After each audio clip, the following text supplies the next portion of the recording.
একটি ত্রিভুজের দুইটি কোণ যথাক্রমে 50 ডিগ্রি ও 68 ডিগ্রি, এর তৃতীয়টি সমান কত? তো এই অঙ্কটি সমাধান করার জন্য আমাদের একটি থিওরি হিসাব করতে হবে। থিওরিটি হলো ত্রিভুজের তিন কোণের সমষ্টি 180 ডিগ্রি। তো দেখেন এখানে দুইটি কোণ দেওয়া আছে 50, আরেকটি হচ্ছে 68। আমার তৃতীয়টি দরকার। তো যেহেতু আমরা এখানে জানি ত্রিভুজের তিন কোণের সমষ্টি 180 ডিগ্রি, তো আমরা লিখতে পারি 50 ডিগ্রি প্লাস 68 ডিগ্রি, আর তৃতীয় যে কোণটি সেটি আমরা এক্স ধরলাম, এগুলোর যোগফল কিন্তু 180 ডিগ্রি হবে। তো এখানে এই লেখা থেকে আমরা এই সমীকরণটা লিখতে পারি।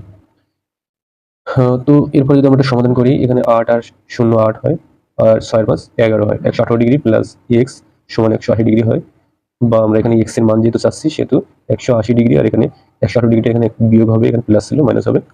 তো এক্স এর মান আমরা যেটা পাচ্ছি 8 আর কত হলে 10, 2 হলে 10, 7 হলে 1, 11 2, আর এখানে বিয়োগ করলে 6 থাকে 62 ডিগ্রি। তো এটা দেখেন অপশন